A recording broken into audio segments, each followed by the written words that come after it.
welcome on into history.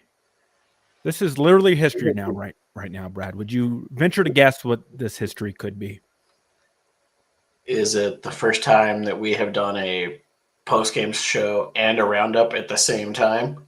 That's true, but it is the first post-game show for basketball we've ever done on this channel. Oh, well, look at us go. Yes. Brian was going to be here, our basketball expert, but he, had some life things or something. So you have to deal with us.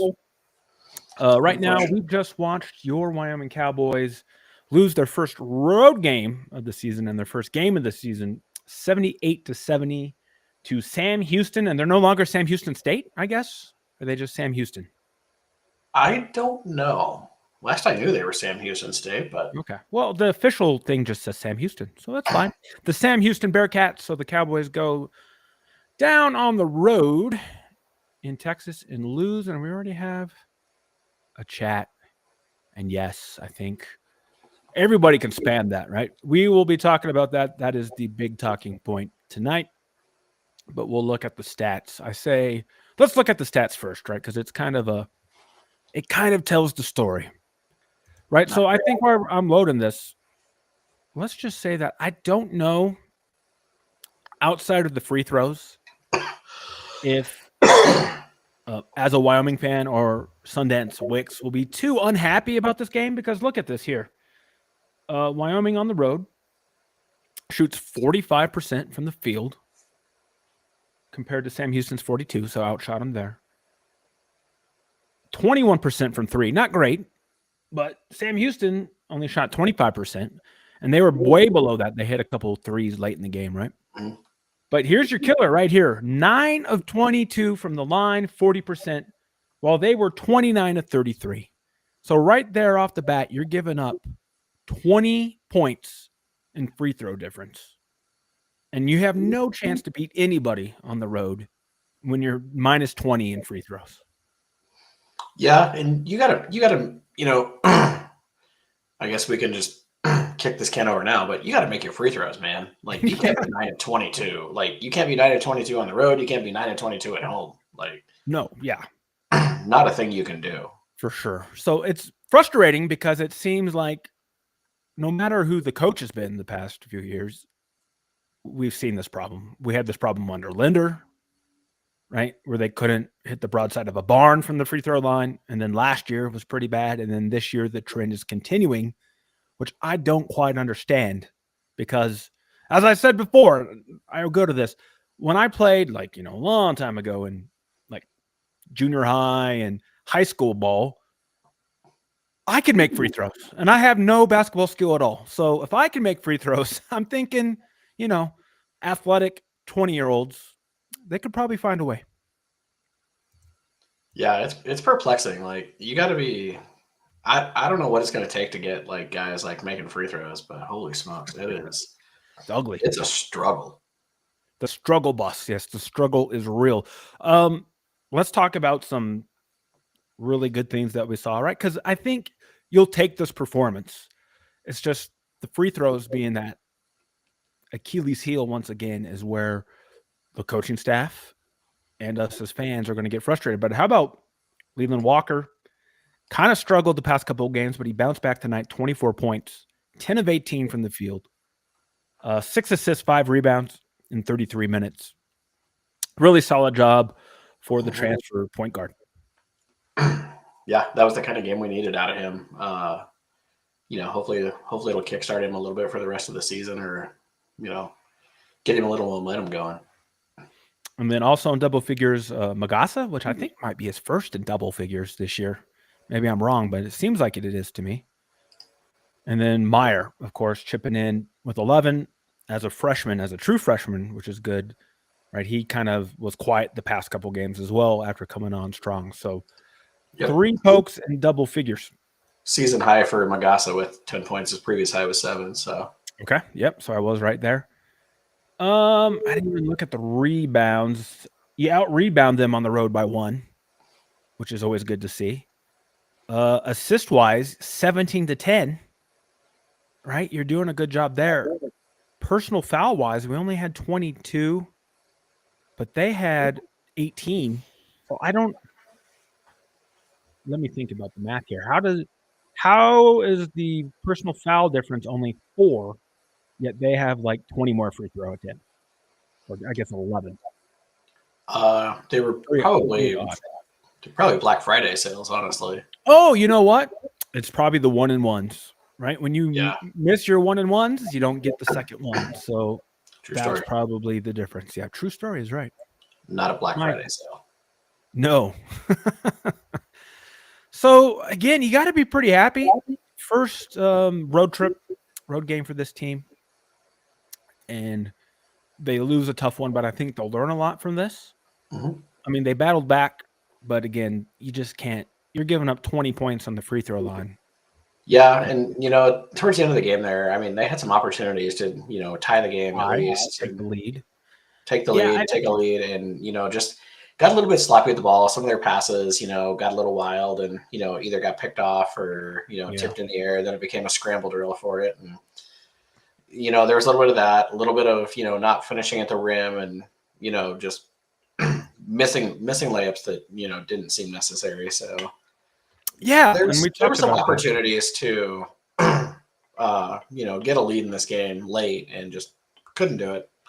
Yep, and that's going to happen. So again, I think this will be a big learning experience. I don't think they have the schedule in here, but I do believe is Texas Tech our next game. I'd imagine so. We've got Norfolk State next. What is that? Tuesday, I think. So we come back home. Yeah. So we don't have a game the rest of this week. So we come back home and then we go to Tech. Yep. So come home for Norfolk State and Denver. Then Texas Tech's not until the 30th. So. Oh, okay. So we got a little bit. So 2 home games. Okay. So they should be able to get right.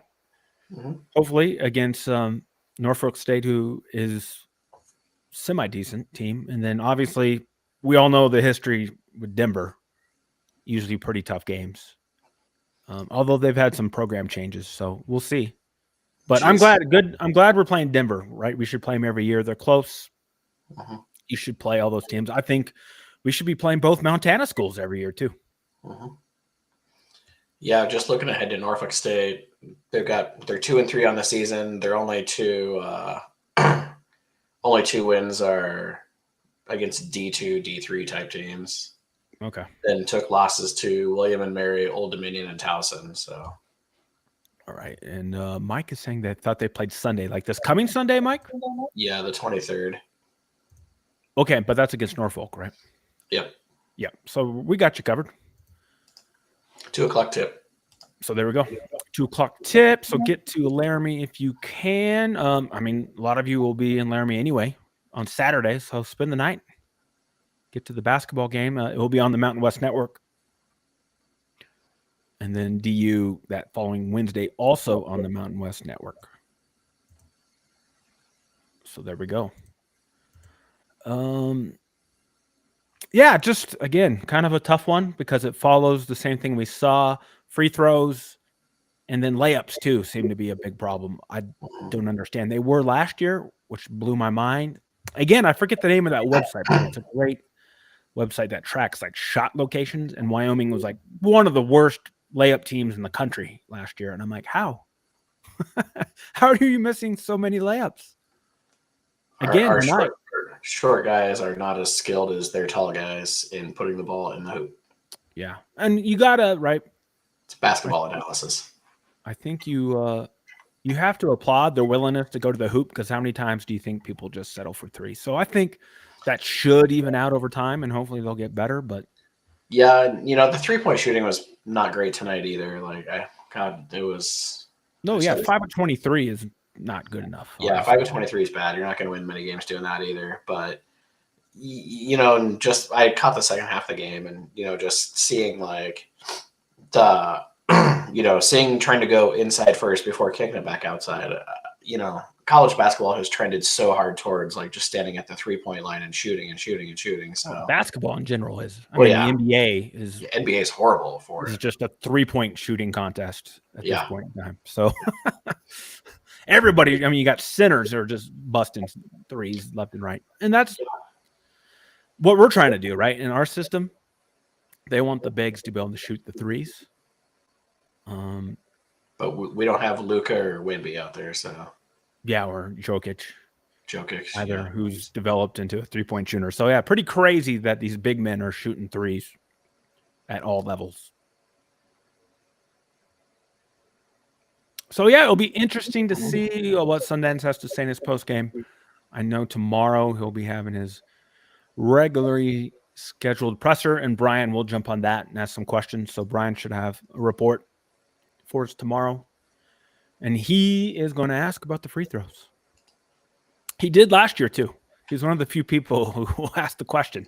So it's a good way to make friends. Well, I mean, it's a fair question, right? You could ask it in a fair way. It's obvious you can't, right? It goes twofold. You got to make your free throws, and then you can't allow the other team to get to the line 33 times. Mm-hmm. So you got to play physical and tough defense, but not foul at the same time. Because last year that was our problem too. We were one of the most foul-prone teams in the country, and it's looking like we are again this year. I'll have to look at the numbers. It's too early, right, to really look at that stuff. But soon, I was gonna say, tonight's not a great indicator of how the season may. Of course, 100%. It's early. This team is still gelling, but they seem very coachable. They seem to have some depth, right? Different guys pop up on different nights, so you're seeing a lot of good things there. Mm-hmm. Minute wise, let's see: 1, 2, 3, 4, 5, 6, 7, 8, 9, 10 guys played double digits in minutes. So I think maybe you'll see that tighten up. Keeping a good rotation, getting your guys out there. Yeah, and it's still early, right? And there's jobs to be won. So yep. So we will see. But thing is, right, like what kind of hurt us tonight is, let's see, Dennis, did he get hurt or something? He only had 13 minutes. Yeah, maybe it's a matchup thing. He's a player, right, who you need to get more out of. He had 13 minutes, no points. Same thing, Belic, 21 minutes, 2 points. Rojas, 10 minutes, 2 points. Saxon, 12 and 2. So, yeah. So pretty interesting stuff there. But always good to see, right? Good to see the road game was on ESPN Plus. Good to see the very entertaining local Texas commercials. How about those? I see a lot of YouTube videos of, these pitmasters smoking, whatever. And yeah, they get a lot of their meat at HEB, and seeing an HEB commercial on TV really made me jealous. These grocery stores in Montana need to step up their game, because it's ridiculous what we cannot buy for meat products at these stores up in the north. Mm-hmm. I hear you. So that was appreciated. All right. Well, I don't know. I don't think there's any much more we can say, right? Other than shoot your free throws. Shoot your free throws. Make them on Sunday when you're playing Norfolk State. There we go. Yeah, and it should be. I don't know. I'd do something like, if you miss 2 free throws, it's an automatic. Your butt goes to the bench. Something like that's got to happen, right? I don't know. There's got to be ways to punish people. Remote taser? Well, no, that's a little. We can't go that way, Brad. Especially in this day and age. You couldn't back then. I mean, even Woody Hayes would probably not use a taser.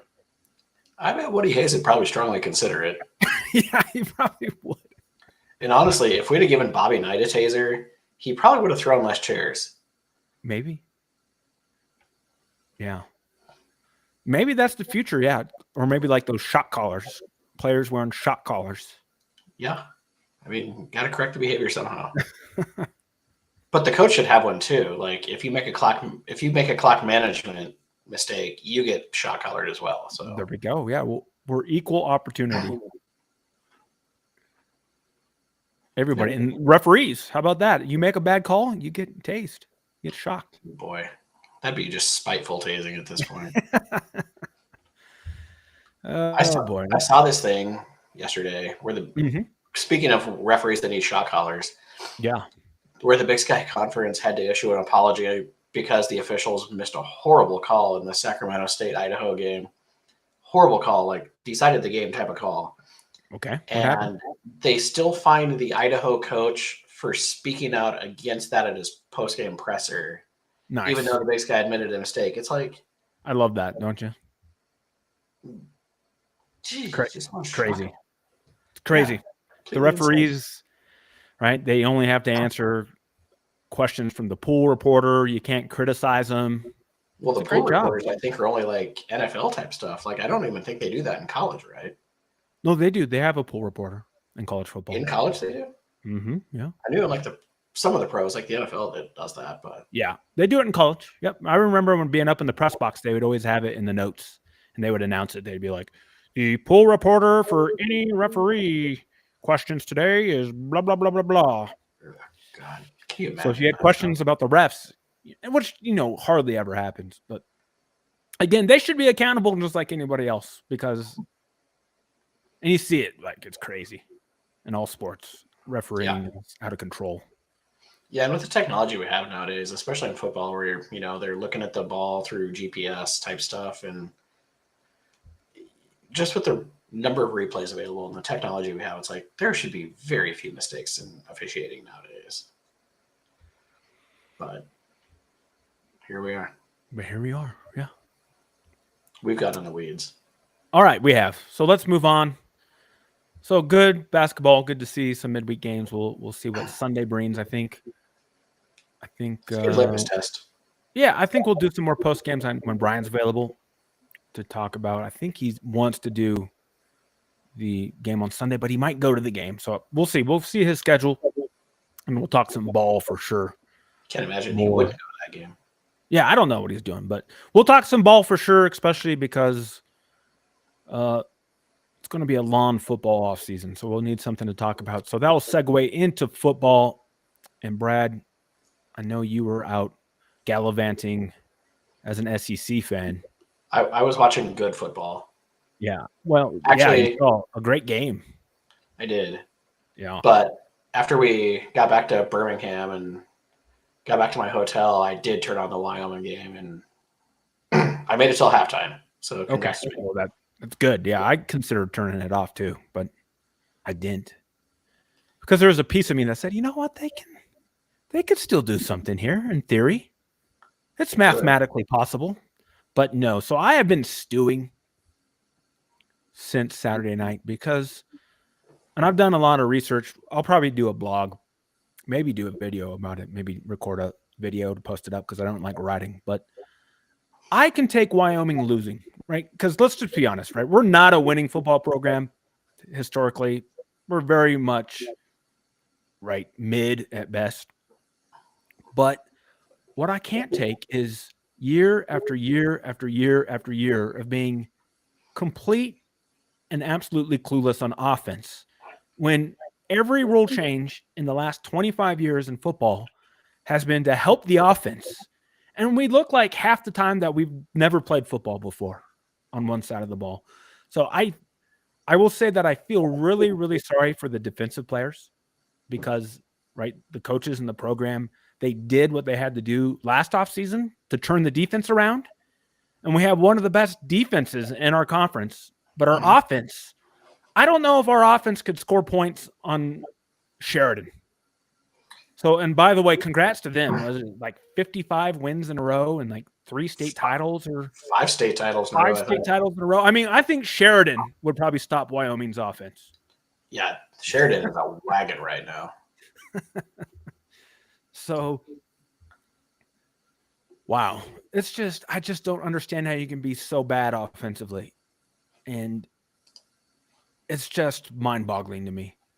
And then what makes it even worse is after every loss, we hear the same thing from our head coach. We got to execute. We got to do a better job coaching. We got to do this. Well, I'll ask you, how many times, Brad, can you go to your boss with the same problems, with the same excuse? Hey, I just got to do this better.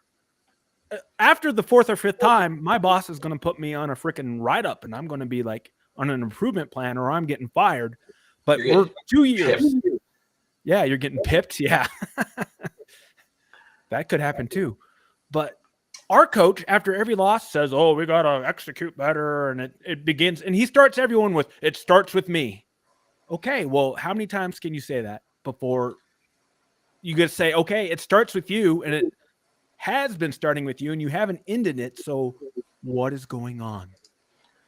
I don't understand a lot. Like, our defense is balling their asses off. They're so good. I feel so bad for them. They're spending so much time on the field because the offense is just continually 3 and out, 3 and out, 3 and out. Yeah. So the defense is spending so much time on the field, trying to bail water for as long as possible. But, at times the dam breaks, and, that's going to happen. It just seems like a real disservice that the offense has just struggled so much. And a little bit of it feels unnecessary. Like, why weren't they just running Toad Harris as much as possible against Fresno Run the State? ball. Yeah. He was having a lot of success in that game. It's like, man, just run the damn ball. Yeah. And I mean, in the big thing was, I think we were 1 of 9 passing in the first half for 40 yards. The only completion was a 40-yard pass, which he completely underthrew, or it probably would have been a touchdown. It was a terrible deep ball. Yeah.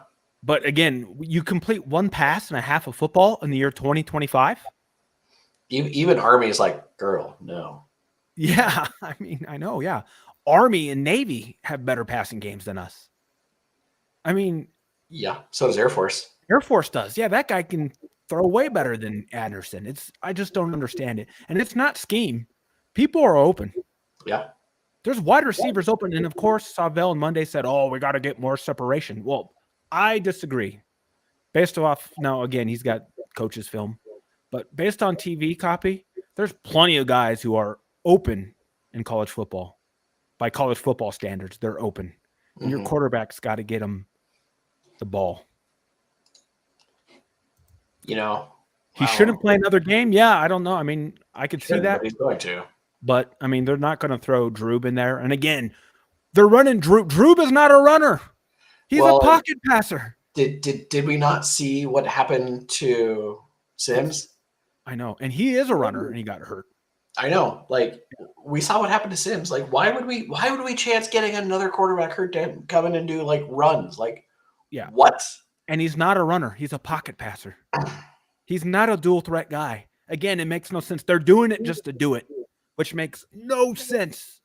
None. They're just yearning for, I don't know, like, I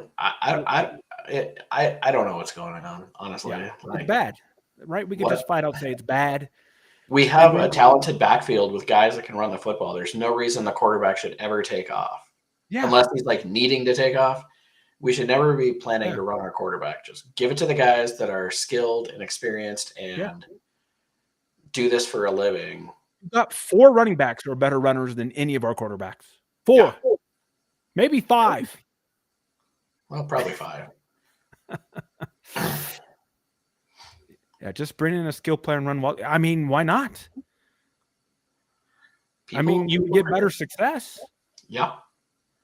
I mean, it just... Toad Harris is going to shake a tackler. Sam Scott's going to run over a guy. Quarterbacks are baby deer coming out of the womb trying to run. Basically. Sometimes. Our guys, they're pocket passers. Yeah. Right? It's just that you either have a skill or you don't have a skill. If you don't have the skill, right, the job of a coach is to put a player in their best chance and the best position to succeed. Having Anderson and Drew running zone reads does not put them in a spot to succeed. Sorry. No. And that's fine. But you know what? Just like Savell said, I've never had a call play in a packed stadium, so my opinion doesn't matter. I mean, if we're being honest, Fresno State was not a packed stadium. That's true. That's true. It's not packed. I guess we should call them out on that. Yeah. Well, technically, nobody on Saturday night called a pass in a full stadium. Yeah. It's crazy, man. I don't mind losing, but I just want to right now I have offensively, I have no hope. And I know that this coaching staff has no idea what to do because we're seeing the same problems last year and this year. And the one common denominator is the head coach. I wonder how much it's that clear. I wonder how much he's involved in the play calling versus letting Bo Knight do the play calling. That is a question, right? Like, does he have final override on any given play call? Does he override a lot of play calls? Does he just kind of let John call Those his were game? good questions, aren't they? I mean, there's some coaches that Yeah, how much guidance does he give them, right? And I'm thinking, right, so that's why I place all the blame on the head coach. I think we talked about, did we talk about this on the last show? I think we did, right? I was the number one person probably in the state of Wyoming complaining about Brett Vegan. But Brett Vegan was not the problem, because remember, Brett Vegan left and we were actually worse. And then we realized, nope, Brett Vegan is running the offense that Craig Bohl wanted him to run. Yeah. And we're in the same position. Jay Johnson and Bo Knight, they're running the offense that Jay Salvell wants them to run. So that's the position we're in. I kind of wonder too, like, does Jay Johnson still have any influence? Like, is he truly like an analyst type person now, or is he still I don't think fairly involved in play calling too? And no, I don't know if anybody will know that, honestly. And that is still crazy too, that right, they kept him around in any capacity. That's insane, right? Nowhere else in the country would they do that, right? Well, I think it's crazier that he stuck around, like voluntarily stuck around. Well, Salvell gave him the choice. You don't give the guy a choice. Well, right? There's no reason to give the guy a choice. Yeah, I mean, having your former OC like still in the room while your new OC is trying to like come up with a plan, it's just like, is anybody in that room comfortable? Well, we don't know. That's a good question. And we don't know. We're not privy to that kind of stuff. So yeah, but like it's got to be weird, right? Like, so you've got that going on, but I just think it's crazy that Jay Johnson stuck around. It's like, man, I'd be beating feet, take my buyout, and go somewhere else. Yeah, but that's just me. All right. The other here, and so on Monday, right? Of course, Salvell gets asked about, hey, you've only scored 10 points in the past 2 games. What the heck is going on? And he played the craziest card I've ever heard. Did you hear what he said? I did not. Okay. Well, he said, yeah, because you're traveling still on Monday, I do believe, right? Mm-hmm. Yep. So he said, well, if you take a look at Boise, when they played these same 2 teams, they only scored 4 more points than us, and people aren't complaining about them. And I'm like, well, hold on here. Looking at the stats of the season, Wyoming is last in the Mountain West in scoring offense at 17.8 points a game, whereas Boise is 5th at 29.6. That comparison doesn't matter because you can't score points against anybody, whether alone good teams, right? For example, that is funny though. In Boise's they scored 14 points against those 2 teams, and we scored 10. In Boise's 4 losses, they've been held to 7 points. Yeah, that's true. In every single one against South Florida and Notre Dame as well. Yeah, but at the same time, they put 49 up on Air Force. We didn't put 49 on Air Force. 56 on UNLV. Yeah, they put 56 on UNLV, and again, those 2 defenses are terrible. And we scored what? I don't even remember. What did we score? Hold on. Let me find it. What did we score on those 2 teams? We scored against UNLV. We put 17 points up on one of the worst defenses in the country.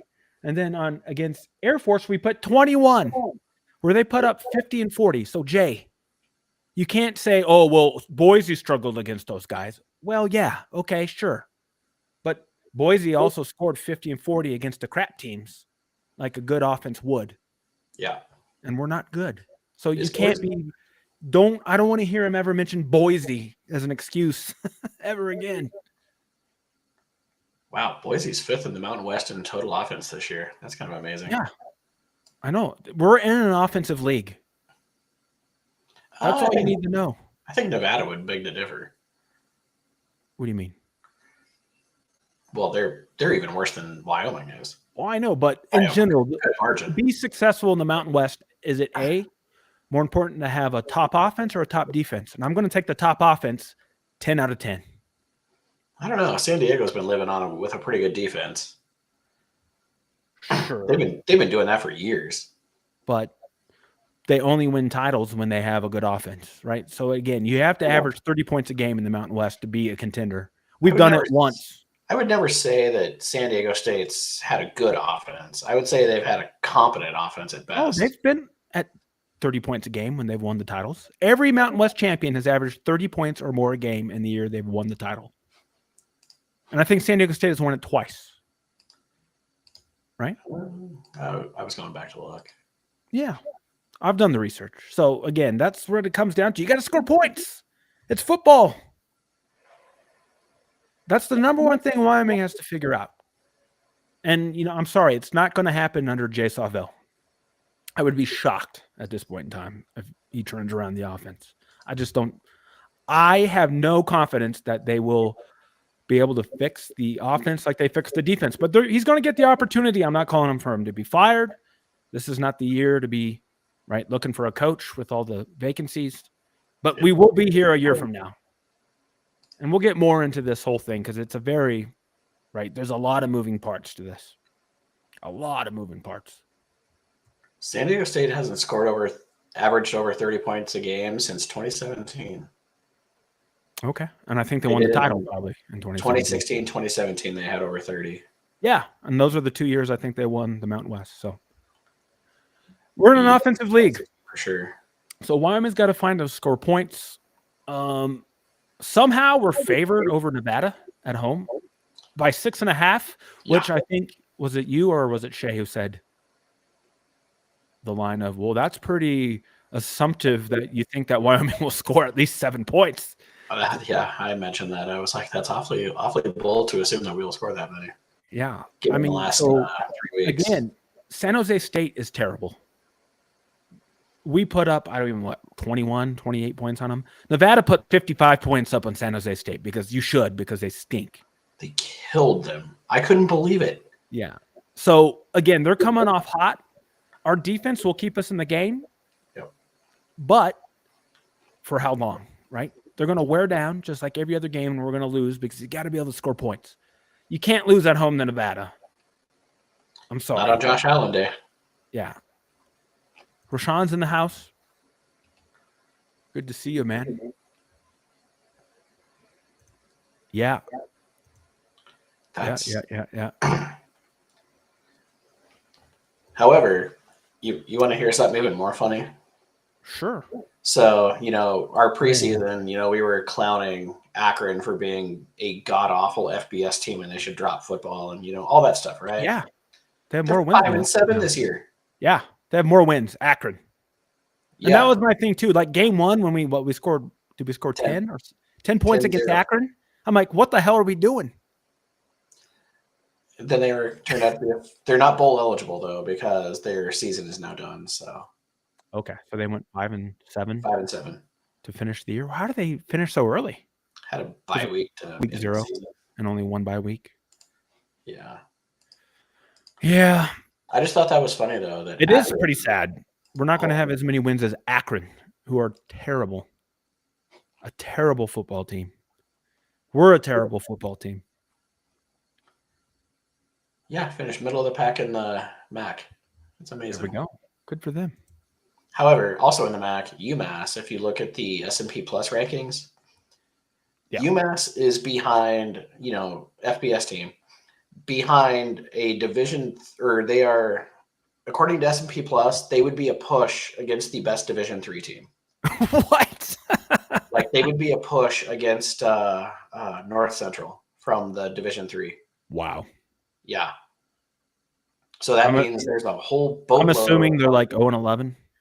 0-11, yeah. Okay, wow. So basically they have like the top 25 being better than UMass. We need to get UMass on the schedule, I think, as soon as possible. Man, I don't know how they survive, honestly. Yeah. So anyway, I've got a lot of numbers. I updated a couple charts. I looked at Wyoming's offense, scoring offense over the past 25 seasons. And I got a chart for that we'll either put on the blog or put in the show. And then I'm updating my QB season by season passing chart since Joe Tiller. And it's ugly, folks. As you can imagine, it's very, very ugly. So again, don't try to tell me, right? That's where I get mad. Like Wyoming, we've seen good football and we've seen good offenses. So don't try to tell me what we're seeing, right? It's bad. And if you tell me you're going to fix it, well, then fix it instead of just making excuse after excuse after excuse. That's where I get upset. Don't treat us like we're idiots. Don't gaslight us. Yeah, I mean, and listen to the Salvell has a worse offense than Vic Koning. Oh boy, those were fun days.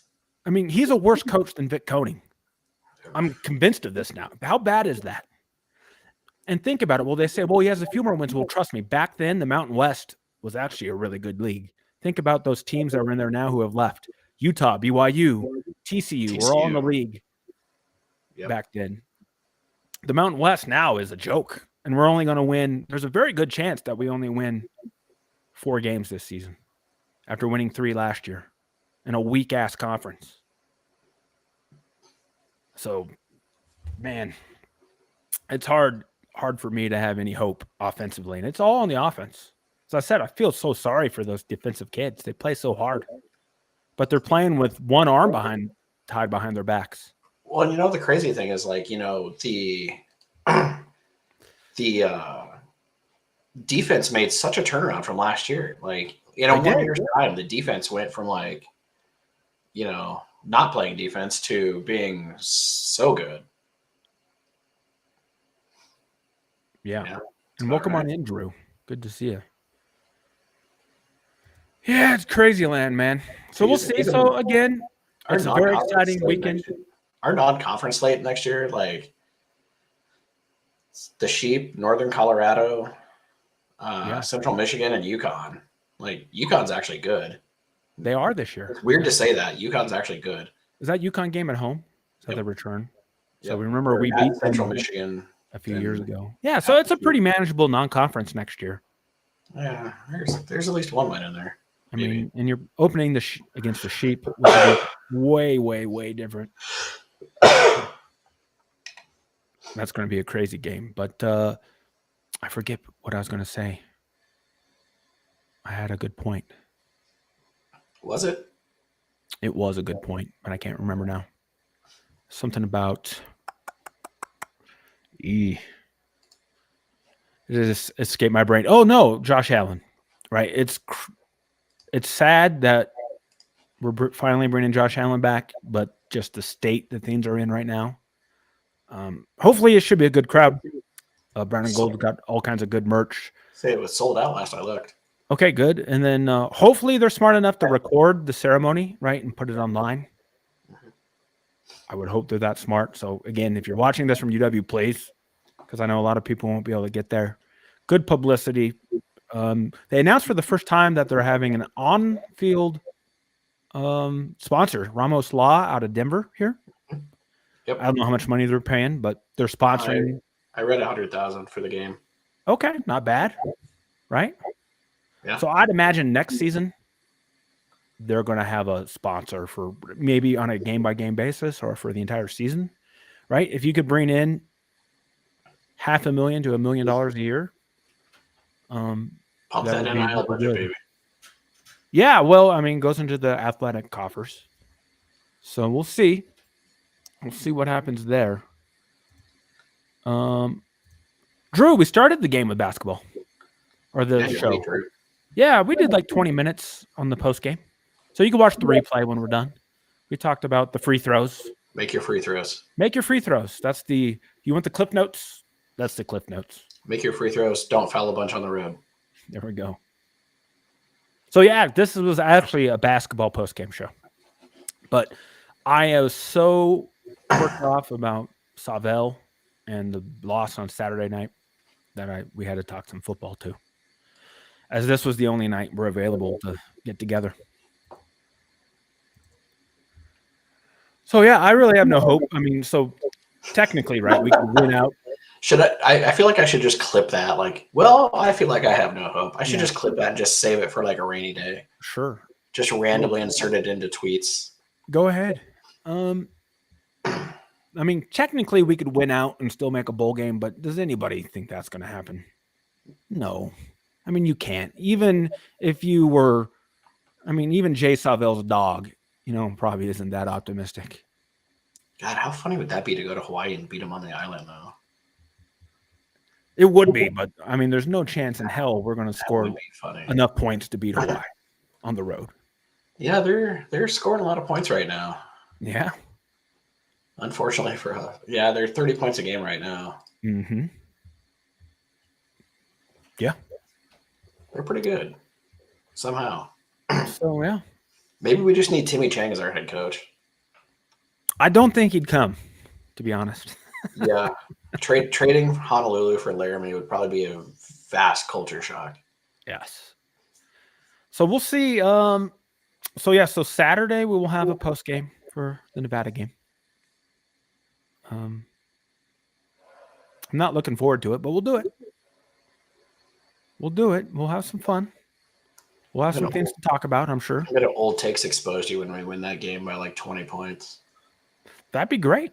I'd welcome it. But, I mean, I don't see how we're even going to score 20 the way this offense is going. Well, Nevada's bad, so we've got. Well, are they? Because they just housed San Jose State, where we had to come back from behind. Yeah, but they're just not good. Yeah. I mean, we had to knock their quarterback out of the game is the only reason we won the San Jose State game. Yeah, I mean, they're giving up a lot of yards, so.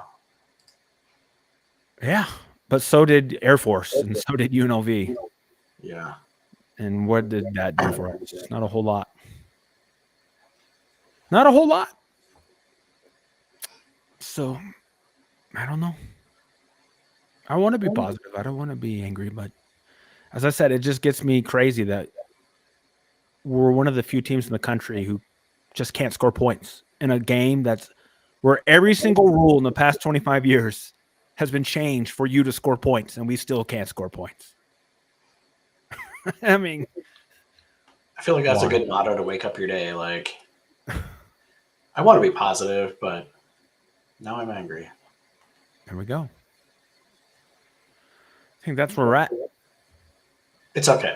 We're going to old takes exposed you on Saturday, and it'll be fine. It's okay. I don't think anybody will care. No. To be honest. I will. Okay, that's fine. Just because you despise me. Despise isn't the right word. I'm looking forward to the new Mountain West contract. All right. Boy, I don't know how that's coming out soon. Do you think, Drew? Now that the Pac whatever has got theirs out, right? They're going to the CW and USA Network. I mean, good Lord. Get your warm milk and watch the Murder, She Wrote. Then flip on over, catch the Sheep in Fresno State in prime time, and on USA. Yeah. Put yourself to sleep with Matlock. Law and Order. Law and Order, of course. Mm-hmm. Watch WWE Raw from like a week ago. Yeah. That's still on USA? I think so. Yeah, I don't know. Used to be. So, yeah. I thought the times are changing, but the Wyoming offense is not. So I honestly thought that was kind of a wild, like, for a conference that was really branding itself as like a Power 5 for whatever conference, and like announcing a contract with USA. Boy, I was kind of surprised by that. Yeah. Well, they're looking for relevance, and I think it's going to be a big house of cards. It's not going to last very long. Well, that's kind of why I'm hopeful like the Mountain West can keep that TNT deal, but I don't know. Yeah, I think they are. Yeah. Mm-hmm. So I think we'll be hearing it soon. I know Drew is kind of tuned into those areas, so we'll see. I did see today that UC Davis, even though they're not coming to the Mountain West for football yet, that they announced a massive campus project to basically like expand and update all of their athletic facilities. Oh, they're coming. It's the worst kept secret. Right. They were, football, baseball fields, soccer fields, softball fields, track, like all this stuff, like huge capital investments. Yeah, they're coming. So it just seems crazy that UC Davis just isn't a football school yet in the Mountain West. Yeah, and we think, right, so, right, it's all about announcements. So do you think we could see their announcement after the end of this season, or do you think they'll wait until the end? I guess they would have to wait another year, right? So do you think it'll come after next season, like fall 26? I don't know. I mean, they're going to be a seed in the FCS playoffs here pretty soon, so yeah, so I don't want to get too crazy in making any announcement. Yeah, because then you once lose your that's out of the bag, you're you lose your spot. So I think I'd imagine a year from now, after the playoffs, that's when they make the announcement. Yeah, maybe. Because their Olympic sports start next season. Okay, yeah. Drew says spring of 26 is when UC Davis might make. Are you talking about UC Davis, Drew? That would be my. If he is, that would be my guess too. Okay, that would be great, right? That would make him. That'd give him that year transition. Fall of 26 in the Big Sky, then move fall of 27. Yeah. So, but they would be fall of 26 in the Big Sky, but ineligible for the playoffs. Yes. Yeah. Kind of like Missouri State and Delaware were ineligible last year before they moved up. Yeah, and I think it makes sense, right? It's the worst kept secret. They'll be coming. Oh, okay. Oh, so you're talking about TV. Oh, he's saying new schools, plural. Oh. That's when they snipe the snow belt and grab the Montana and Dakota schools. Interesting. Yeah, I think interesting. All right. Well, we'll see. I don't know who the other schools could be, but you're right. I mean, yeah, other Big Sky schools would make sense. Just grab the snow belt. That's all you need. Man, it'd be pretty good. It would be a good league then. Yeah, that's what just makes the UTEP edition so baffling. Is like there's just no net positive to that. I don't mind it because they're in the WAC with location's fine. They're still a mountain time school, but they're a mountain time zone school. They're close enough, and we have history with them in basketball. Right, a good basketball history with them. I don't mind it, even though they are non-competitive. But guess what? There's people having the same conversation about Wyoming. Why the hell is Wyoming in this league, right? So we can't thumb our nose at UTEP because we're basically not better than them. Just smile when Glory announces. See, he knows stuff. All right. I wonder who else is coming. I'm excited by this. This is intriguing.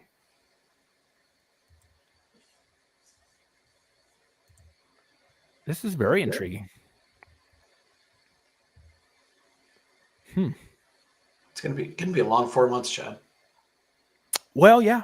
We'll have a lot to talk about. We got 2 more football games, and then we'll have signing day in early December to talk about. And then we'll have portal season in January. And so, yeah, there's going to be a lot to talk about. And the basketball team obviously is going to be competitive. So it's going to give us some things to talk about here in these winter months. So, yeah, good stuff. Good stuff. So I think we'll wrap it up. I'm glad we kind of branched out into some different stuff. It's good to jump into the weeds once in a while. It is. Because we have to have something to look forward to, Not just pain. Like expansion, shot callers on players, coaches, and referees. What else? I mean, watching Wyoming score 6 points against Nevada, it's going to be great. God, I hope it doesn't come to that. Boy. So, all right. Well, Brad survived his trip to SEC country. Just highly recommend Alabama. The whole I don't think I told you guys this in the group text, but I was walking around the tailgates in my Wyoming polo. I saw your picture in Wyoming. And I had this gal come walking up to me, and she's like, "Oh, you're from Wyoming?" I was like, "Yeah." And she was like, "I'm from Thermopolis." I was like, "Me too." Thermopolis. Wow. Thermopolis. Because I spent my first 12 years of life in Thermopolis before we moved to Warland. Okay, I didn't know that. And so as we were chatting, her dad and my dad used to go to coffee every morning at the local coffee shop downtown Thermopolis. Yeah, you gotta love Wyoming, huh? You can end up somewhere halfway around the world and that was completely crazy, just walking around the Alabama tailgates. And she lives in Tuscaloosa now. Mm-hmm. After she graduated UW, she moved down there, so that was kind of cool. Then met another guy when we were leaving the stadium, and we were kind of walking down Frat Row a little bit, and he comes up to me, sees my polo shirt, and he's like, "I'm from Wyoming too." I was like, "Me too." And he was like, "I'm from Lander." I was like, "Oh, that's cool. I know Lander." And yeah. So as we were chatting, he goes, "My Spanish teacher in high school was from Warland." I was like, "No kidding." And he was like, "Oh yeah, it's Mrs. Whatever." And I was like, "I went to high school with her. She graduated the year after I did, and she's married to a guy that I was on the wrestling team with in high school." So, good night, Drew. Watch the replay. But yeah, the 6 degrees of separation don't exist. No, yeah, that's good stuff. Yeah, so that's kind of cool. But highly recommend games in SEC country. They're a ton of fun. Yeah, I mean, I've been to LSU game. I've been to a Florida game, so SEC is quite different. Good stuff. Yep. So we're already looking for our next SEC game next year. Like looking at Red River Shootout, looking at Georgia, looking at Florida, maybe Happy Valley. Who knows? Yeah, I'm trying to think. What would be fun? We thought about the cocktail party. That'd be kind of fun too, probably. Maybe. It's in Jacksonville though, so it's like, yeah. Yeah. That's not very fun. Yeah. But yeah, we made it to a Falcons game on Sunday, drove from Birmingham back to Atlanta Sunday morning, hit a Falcons and Panthers, then you killed Michael Penix. Yeah, they killed Michael Penix. Yeah. as we were sitting watching that game, Nate Bargatze was across the street that night doing a show. And we're like, "You guys want to go see Nate Bargatze too?" It's like, "Yeah, sure." So we went and bought tickets for that too. Jeez. So that's a good comedy show if you haven't seen him. Yeah, he's funny. For sure. Yeah. In College Football Hall of Fame, saw Ryan Yarborough's locker that's set up there with all of his gear and stuff in it. Yeah. Yeah, and he showed what else there was. They had Cowboy Joe's saddle. His saddle blanket. They had Cowboy Joe's saddle blanket in there with all the other like mascot stuff. Mm-hmm. Right next to the leprechaun. There we go. Did you post those on Twitter? I didn't put them on Twitter. I put Ryan's locker on Twitter. I don't. Okay. Oh, can't remember if I followed up with Cowboy Joe or not. I think I did. All right. Yeah. So check out WyoNation.com on Twitter and see those if you haven't seen them. It's pretty cool to see Yarbrough getting inducted here. Is it in December? Is the ceremony? Yeah, something like that. Mm-hmm. Yeah, and the College Football Hall of Fame is really cool. I saw it when it was in. It used to be in Kansas City, and they moved it not long ago to Atlanta, and it looks a lot nicer, obviously. Yeah, it's huge. And they've got 806 college football helmets like on the wall just as you walk in. Mm-hmm. Then people with like a little notepad or iPad just like, "Hey, where's the Wyoming helmet at?" And they just like touch it on their iPad and it like lights it up for you. Oh, cool. Yeah. So my sister works at University of Jamestown in North Dakota, so I had to try to find a plain orange helmet on the wall. That was not an easy task, but I found it. So. Oh wow! So they have like down to that level, crazy. Well, Jamestown Division II, but yeah, they do have all the way down to NAIA. So we saw like Montana Tech and Rocky Mountain, and the D2 schools. Oh, there we go. How about some Colorado School of Mines? I didn't find mines. I should have been looking for Bob Stitz. Just had been looking for Blaster on a helmet. Maybe we give old Bob Stitt a call. If our offense is going to suck, at least be entertaining. Yeah, he's done a little bouncing around, but he's back at Mines, and yeah. I don't think they're a playoff team this year. I don't think. No, I think they've lost a couple games they shouldn't have. Yeah. Yeah, that Division II national championship's gonna be another banger this year, though. With probably Ferris State and Harding, probably. Mm-hmm. Probably. So, all right. Well, thank you everybody for joining us for some basketball and football talk. We will be back Saturday with a post-game show, or I will. I don't know. Brad's around. Grizz are at home, I'm sure. It's Cat Grizz weekend in Missoula. Oh my goodness! It is what is the name of the game again? I forget. Brawl of the Wild. Brawl of the Wild. There we go. So nice. Then gotta come home and pack and get ready for another trip. So a good rivalry game for Brad, but I will be here on Saturday to break down Wyoming and Nevada. So everybody, thank you for hanging out with us tonight, and we will see you all soon. And, say your prayers for some points on Saturday. All right. Need a lot of them.